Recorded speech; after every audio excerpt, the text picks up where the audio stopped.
assunto. A gente está recebendo aqui na BMC News o Arthur Machado, comentarista político. Arthur, muito obrigada pela sua presença, por nos atender no dia de hoje para tentar entender exatamente todas essas questões aí políticas que já estão fazendo muito peso para o nosso mercado. Bom dia. Bom dia, eu que agradeço, Paula, Isa, obrigado mais uma vez pelo convite. Tudo calmo no mercado, né? A política está deixando tudo tranquilo, né? Inclusive, você sabe que ontem, né, a gente estava falando aqui com o Roberto Dumas e ele falou uma frase que eu achei que foi perfeita, que a surpresa é a gente estar surpreso. Que, na verdade, não teria por que o mercado estar surpreso, né? Foram dados sinais de que isso estaria, né, à frente. E nós estamos vendo exatamente, né, o que o mercado já deveria ter visto lá atrás e que não estava vendo, né? Houve ali até muita gente falando que o mercado estava em lua de mel, mas a lua de mel durou muito rápida, né? A gente vê que acabou muito rápido.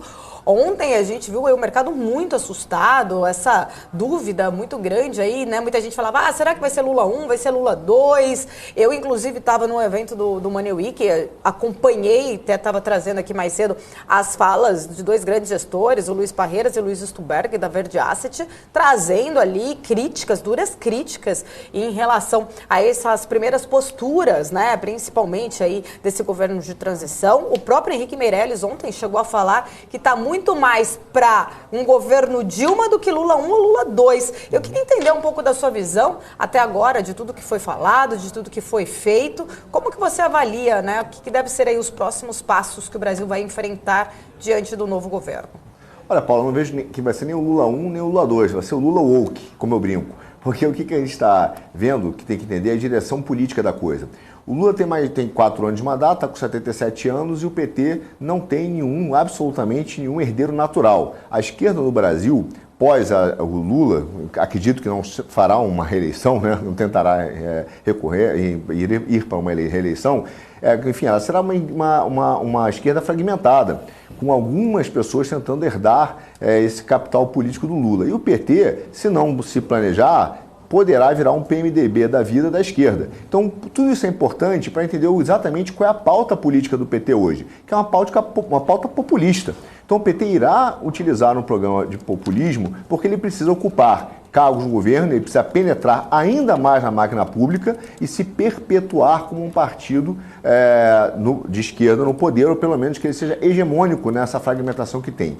Dito isso, essa é a visão que o Lula tem. Essa cobrança que está sendo feita. Quando você vê todas as movimentações políticas, seja do Alckmin, seja qualquer anúncio do governo, você vê sempre atrás dele a Gleisi e vê o Mercadante. Quer dizer, os dois estão constantemente ali pautando o governo, deixando ali, mostrando claramente que está tudo sob o controle deles. Então a pauta do PT será populista. Agora, ele está preocupado, quer dizer que ele vai destruir economicamente de qualquer custo, ele não está pensando de onde vem o dinheiro? Não é bem assim. Quer dizer, ele não está preocupado com o ajuste fiscal, ele não está preocupado com as contas públicas, isso é uma realidade. A aposta que o Lula está fazendo, ele sinalizou ontem também. Ele está indo para a COP27, ele disse, eu vou ter reuniões lá com mais chefes de Estado do que, segundo ele, o Bolsonaro teve nos últimos 4 anos. O que ele quis dizer com isso? Ele quis dizer que ele vai sentar com esses líderes de Estado e vai dizer o seguinte, eu preciso de investimento para o Brasil. O que eu tenho que fazer para vocês colocarem dinheiro? E a moeda de troca será uma legislação ambiental onde o Brasil terá que abrir mão da sua soberania política, ainda mais da sua soberania ambiental, entrar nessa pauta de soberania global em que ele está transferindo. E isso vai ter um custo. Essa negociação que o Lula está indo fazer lá. E, claro, ele está contando com dinheiro, que por isso que eu brinquei que era a geração, vai ser agora o Lula woke, a geração dessa turma woke, que são os megacapitalistas que hoje têm empresas que acabaram tendo mais poder do que os próprios países soberanos. Então essa é a estratégia clara que o Lula está fazendo e por isso que ele fala tanto dessa pauta ambiental e comportamental, porque ele vai fazer isso como moeda de troca. Agora, isso afetará o mercado brasileiro? Sim. Não achem que ele que haverá um controle rígido da política fiscal no Brasil. Não achem que ele será guiado pelo Meirelles, pelo Armínio ou pelo Pécio. Isso não acontecerá. Eles podem até ser ouvidos, mas o PT irá governar, né, o Estado, controlar exatamente a rédea curta isso, negociando a pauta ambiental como moeda de troca para investimento no Brasil. Agora, Arthur, a gente deu mais cedo aqui que a presidente do PT, Gleisi Hoffmann, disse que Lula não vai atender aos mimimis do mercado financeiro, que realmente ele vai manter firme nessa posição em relação à política fiscal, responsabilidade fiscal, que vai quebrar o teto sem nenhuma responsabilidade fiscal. Já seu vice, Geraldo Alckmin, depois veio no Twitter tentar apaziguar, falar não é bem assim, ele respeita assim o teto fiscal. Eu queria entender o papel de cada um ali.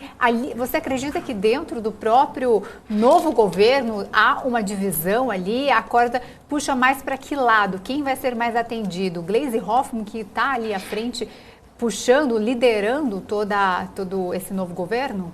Eu não tenho dúvida. A sinalização é clara. O Alckmin, como líder dessa parte de transição, é como se fosse um mágico de feira, né? Está ali só para distrair, chamar a atenção, dizer que existe uma pacificação, mas olha os nomes que estão sendo escolhidos, né? O Manteiga voltou para, por exemplo, fazer parte do planejamento. Você tem até em ministérios, ou ainda não ministérios, mas em grupos menores, como da comunicação, ressuscitaram, por exemplo, até o Bittar. Então tá havendo um resgate de petistas históricos que existem, que estão lá entranhados na máquina do PT há muito tempo, e o Lula está sinalizando muito claramente que ele é o presidente, né? Então ele está mostrando, eu vou fazer isso.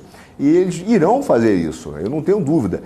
O desempenho, por exemplo, a própria insatisfação do Meirelles é porque ele acreditava que poderia ter uma volta ali no Ministério, que ele poderia comandar, ser o grande czar da economia, como ele foi no governo Temer, né? Porque ele acabou com o planejamento, concentrou o poder. Quer dizer, ele teve um papel forte no governo Temer, ele acreditava nisso. E a mensagem que ele recebeu é que não haverá esse espaço, não para ele, mas acredito para que nenhum dos economistas. Então o Lula está mostrando que sim, irá fazer um governo populista. E eu digo isso até pela questão do próprio cenário político. Se o Lula não fizer isso, se o Lula ceder espaço, por exemplo, para os economistas que estão lá, ele já está fazendo uma transição suave para o novo regime, né, para o novo regime partidário, onde você vai ter essa turma mais liberal, com maior influência no governo e será provavelmente quem vai herdar esse capital político daqui a 4 anos, dentro dessa batalha que haverá dentro do governo. Não tenha dúvida que ela haverá. E a sinalização do PT não, nós precisamos sobreviver, nós não seremos um partido que vai virar um PMDB da esquerda, nós queremos ser protagonistas, e essa é a mensagem para mim clara que a Gleisi e o Mercadante estão dando, participando de todos os pronunciamentos em que se fala da transição do governo. Acho que a maior preocupação, não só em relação aos nomes, né, que vão assumir aí as pastas, que o mercado se preocupa muito, até porque o próprio, como você falou, né, a própria fala, só de sinalizar um Manteiga, novamente, nessa equipe de transição, soou muito mal, o mercado não gostou exatamente, o próprio Lula já havia falado lá atrás que ele só anunciaria os nomes realmente depois, acho que os nomes sim, pesam muito, mas o mercado também está muito de olho em relação a esse waiver enorme, né, que está aí em relação a esse ponto de interrogação sobre esse gasto, né, esse gasto grande para fazer, realmente cumprir essas promessas de campanha. Primeiro, né, até ontem, um dos pontos ali abordado no evento no qual eu estava, eles comentaram muito assim, são 75 bilhões que precisariam para se cumprir exatamente esse ponto principal aí de continuar o Auxílio Brasil, se vai voltar, parece que vai voltar a chamar aí o Bolsa Família, né? Só que a gente vê que a PEC está pedindo aí, essa PEC de transição, 175 bi. Então, ou seja, tem 100 bi ali a mais, né? Pesando nesse orçamento, né, pesando em relação ao teto de gastos. O que o mercado olha muito são essas falas. Quando o próprio Lula falou, não são gastos, são investimentos, não temos que olhar para o teto de gastos, temos que solucionar todas as questões aí sociais. Claro, a gente sabe que essas pessoas que precisam exatamente desse dinheiro, elas não poderiam ficar aí na mão, acabar dezembro e janeiro não recebeu o valor. Mas você acha, como o orçamento foi mandado no valor de R$400 e ele está tentando exatamente conseguir manter os 600 para janeiro, tem tempo hábil, mesmo que seja uma PEC, a gente sabe o quanto demora isso. Você acredita que ele vai conseguir fazer isso? Porque tem recesso chegando, o Congresso fica em recesso até fevereiro. E aí, será que em janeiro essas famílias vão receber os 600 ou não? Como que você está vendo essa situação da PEC, principalmente? Vai ser aprovada? Olha, é difícil saber se ela será aprovada. O que a gente percebe é que o governo irá fazer toda a negociação possível, usar a sua força de início de mandato para aprovar a PEC. Incluindo abrir espaço para que os parlamentares da base, né, coloquem outras emendas e outros famosos jabutis para que aumente essa conta. Essa é a história do Congresso no Brasil. Quer dizer, quando o governo precisa de dinheiro, ele acaba cedendo muito mais espaço para que os parlamentares sejam representados. O que eu vejo claramente? Ao não anunciar, se você percebeu, o Lula não anunciou oficialmente nenhum ministro, a não ser dizer que houve um consenso em nome da Guajajara em relação a algum ministério que é para sinalizar alguma coisa lá para a COP.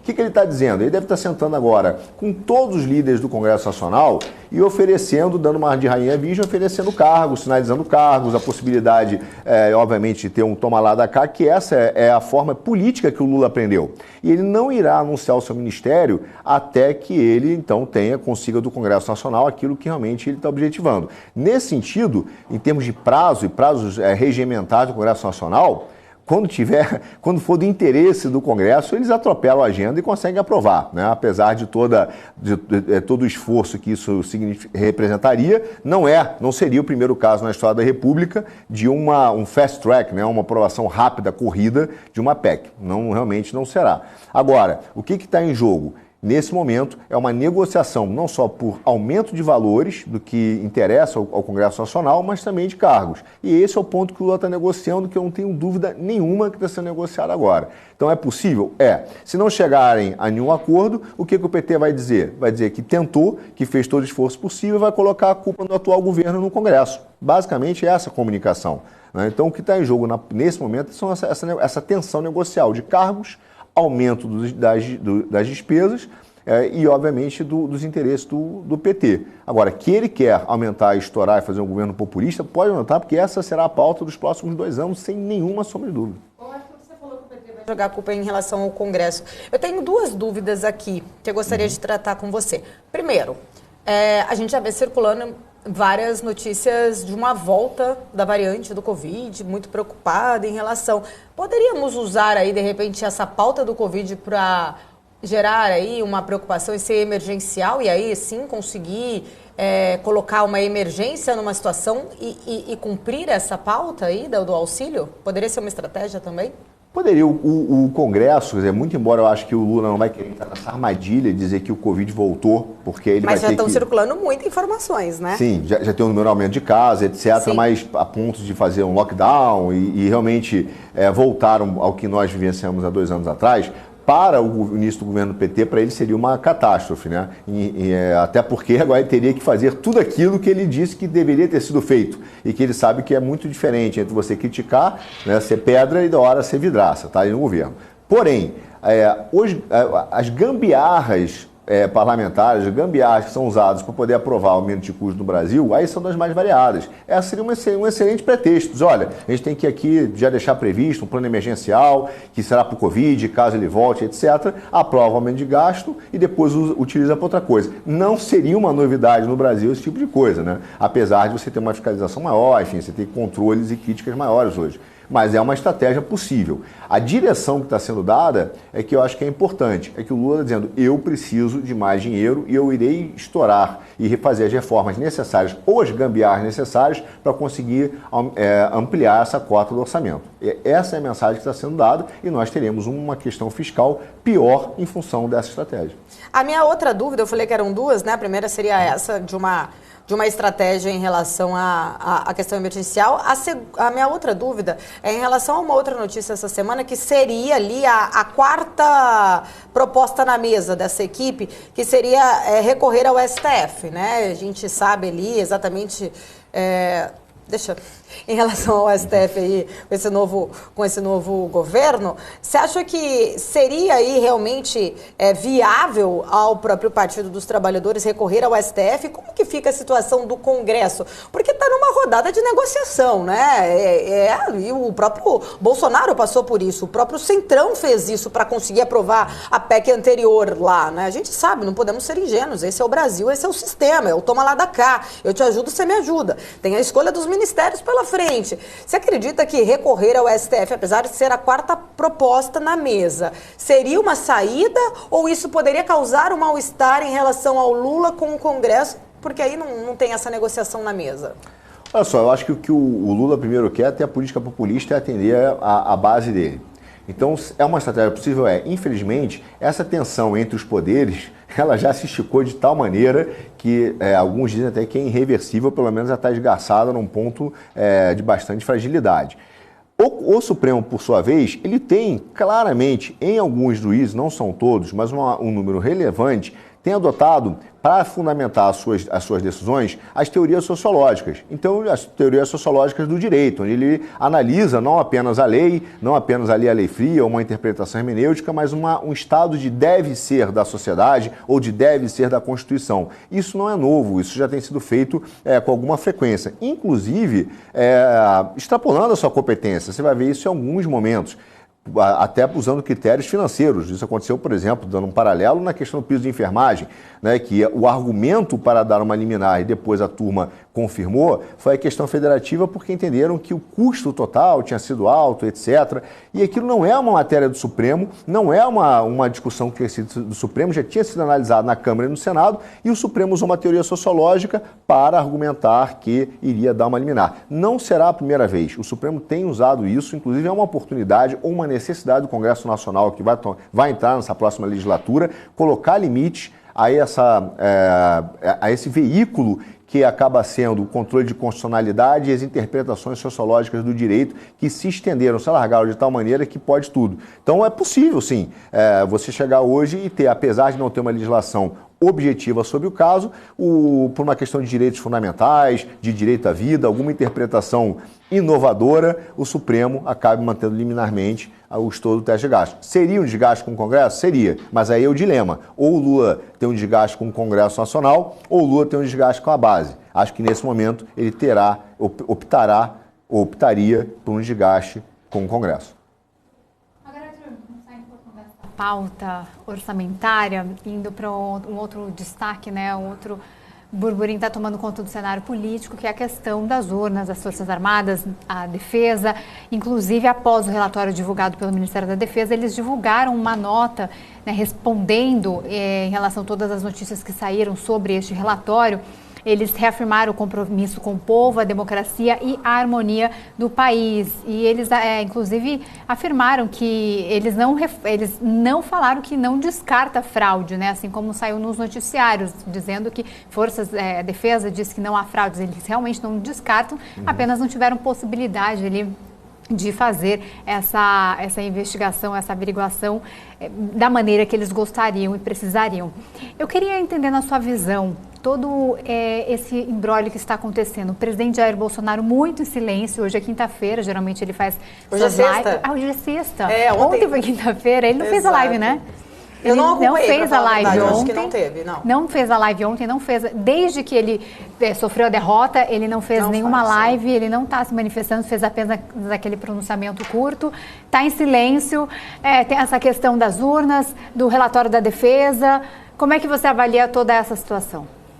Bom, vamos lá. Primeiro, me chamou muita atenção como foi noticiado, né? Porque eu sempre até brinquei conversando com os meus filhos, falando só, quando você for um dia estudar filosofia da ciência, estatística, você vai descobrir que a ausência de evidência não é evidência de ausência. São duas coisas diferentes. Eles não encontraram, significa que não teve, mas foi noticiado de forma equivocada. Agora, lendo o relatório, o que você vê claramente? Primeiro, a Defesa colocou muito claramente o escopo da sua atuação. Ela falou, eu não fiz uma auditoria, porque até o TSE, dentro de uma norma, já tinha dito que a auditoria seria um papel do TCU. Ele fez uma fiscalização. Dentro dessa fiscalização, ele colocou dois problemas. Uma, claramente, que ele encontrou na parte tecnológica, a dificuldade quando ele faz a compilação dos dados do código e fonte para a programação, que ele encontrou uma fragilidade, e no segundo ele também não conseguiu, quando foi fazer o teste de integridade, que eles não conseguiram, de fato, ver se o sistema poderia ou não ser violado, ou seja, funcionar como deveria. Agora, o que chama a atenção nesse relatório não são só essas fragilidades, é porque eles colocam claramente que houve uma série de restrições e empecilhos do TSE para que ele pudesse exercer plenamente o seu poder fiscalizatório. Então ele fala, olha, eu não consegui, tem um momento do relatório que ele fala, nós tivemos acesso à sala apenas com caneta e papel. Imagina, você vai fazer uma diligência, né, de um software e você vai entrar com um software que tem 17 milhões de linhas de programação e você entra com papel e caneta e você tem que fazer algum desses testes. Então ele aponta que houve, assim, dificuldade em ele exercer o seu poder fiscalizatório. Isso é evidente. E ele fala, como recomendação, que é muito importante, que chega a ser urgente, a criação de uma comissão técnica para poder resolver esses problemas. O que a gente deduz disso? Dá para dizer que houve algum tipo de fraude na eleição? Não dá para dizer, ali não aponta isso. Ele fala, inclusive, que não conseguiu nem sequer fiscalizar na sua plenitude. Então, qual é o ponto que a gente hoje vive? Não houve afirmação da fraude, houve, sim, uma grande manifestação da defesa dizendo, nós não conseguimos exercer o poder fiscalizatório, os dados, as formas, inclusive o método de trabalho que nós gostaríamos e colocamos nos anexos não foi seguido por dificuldade com relação ao TSE. O que arbitraria isso? Existe uma lei clara que trata do assunto? Não. Então, olha só, existe uma oportunidade, até porque, sim, nós vivemos uma eleição agora, mas daqui a 2 anos nós temos outra, né? Nós temos outra para prefeito, temos outra para vereador, o Congresso Nacional, então, assumir essa recomendação do TSE, entendendo que existe a necessidade de comissões, montar comissões e criar leis que deixem claro como deve ser o processo fiscalizatório, talvez ampliando, inclusive, para esse fim específico, o papel da defesa, não só de fiscalização, mas também de auditoria, e criando regras claras de como deveriam ser a fiscalização e a auditoria. Porque existe um princípio empresarial, inclusive, que é exigido pelos compliance do judiciário, de quem faz não controla. Então, quem controla não faz. Então, a gente também tem que dizer o seguinte, olha, se tem alguém que está fazendo, ele não pode controlar. Então, você tem esses dois órgãos. A gente tem que ter um órgão que executa, um órgão que controla e um órgão que audita. Isso tem que ser bem claro na legislação, existe essa oportunidade, cabe ao Congresso Nacional agora, aos nossos parlamentares, assumirem esse protagonismo para cobrir esse buraco que surgiu do relatório da defesa. Arthur, nosso tempo aqui já está em cima, mas gostaria muito de agradecer. Sempre um prazer poder falar contigo. Seja sempre muito bem-vindo aqui à BBC News. Estamos sempre de portas abertas. Obrigada. Muito obrigado, à disposição. Obrigado pelo convite. Até mais. Obrigada. Até a próxima. Gente,